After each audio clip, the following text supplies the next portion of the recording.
खोलो रहस्य, रोमांच और रहस्य। न जाने कैसा उन्माद था, कैसा पागलपन था, कैसी सोच थी और कैसा दिमाग था मेरा कि मैं लोगों को मरते देखकर खुश होता था। मुझे एक अजीब सा सुकून मिलता था। यहां बैठे जेल की कोठरी में जल्लाद के मेरे नाम की घोषणा करने की प्रतीक्षा में मैंने अपनी आंखें बंद कर ली और यादें एक फिल्म के दृश्यों की तरह मेरे सामने आने लगी। मेरे जन्म के समय ही मेरी माँ इस दुनिया को छोड़ गई थी। उसके जाने के बाद मेरे डैडी ही मेरा एकमात्र सहारा और सबसे बड़ी पूंजी थे। मैं और मेरे डैडी एक दूसरे के बहुत अच्छे दोस्त थे और हम एक दूसरे से बहुत प्रेम करते थे। उस भयानक सुबह से पहले सब कुछ ठीक ठाक चल रहा था। जब मेरी आंख खुली तो देखा कि डैडी की छाती में से खून रिस रहा था। उन पर किसी ने खंजर से प्रहार किया था। वो दृश्य आज भी मेरे दिमाग में अंकित है। पलंग की सफेद चादर पूरी तरह लाल हो चुकी थी। उनकी बाहें बंधी हुई थी और आंखें बाहर को निकली हुई थी। खंजर बहुत गहराई तक उनकी छाती में घुसाया गया था। छाती को लगभग पूरी तरह से चीर दिया गया था। मैंने तुरंत ही न्यूयॉर्क पुलिस को फोन करके बुला लिया। मैं जानता था कि हत्यारे कौन थे। मेरे डैडी उस रात को अपनी प्रयोगशाला में अनुसंधान कर रहे थे।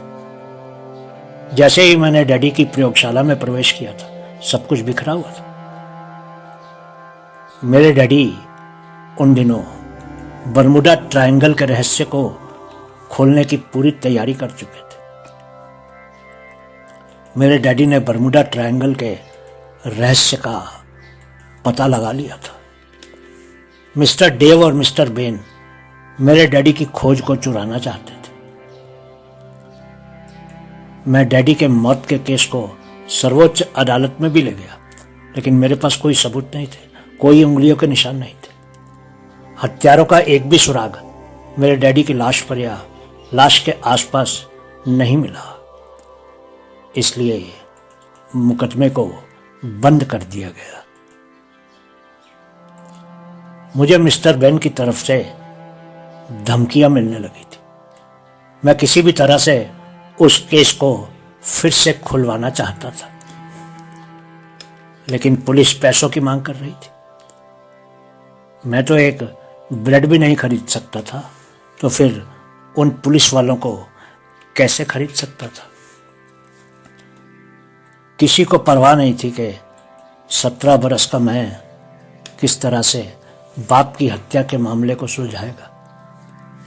डैडी को तो मार दिया गया था, लेकिन मिस्टर डेव और मिस्टर बेन को मेरे डैडी के अनुसंधान के कागज नहीं मिले।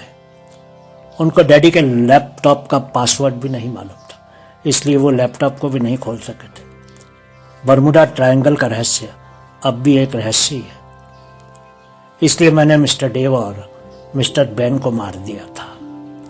मैं जानता हूं कि मैंने गलत किया, लेकिन मुझे बताइए कि क्या मैंने अपने डैडी को न्याय दिलवाया कि नहीं, उनकी आत्मा को शांति पहुंचाई कि नहीं। मैं भी फांसी पर लटककर शांत मौत ही मरूंगा, लेकिन एक बात मुझे बहुत यातना दे रही है। मैं हत्यारे के रूप में ही जन्मा था और अब हत्यारे के रूप में ही मरने वाला हूं। जन्म के समय मेरी मां मर गई थी और फिर अब ये मिस्टर डेव और मिस्टर बेन। ध्यान दीजिए, मेरे डैडी के लैपटॉप का पासवर्ड मर्डर है। मैं तो बाहर नहीं जा सकता, क्योंकि शायद आज ही मुझे फांसी हो जाएगी। पर आप लोग हो सके तो डैडी के लैपटॉप को खोलकर बरमुडा ट्रायंगल के रहस्य को खोल दीजिए। बहुत बहुत शुक्रिया।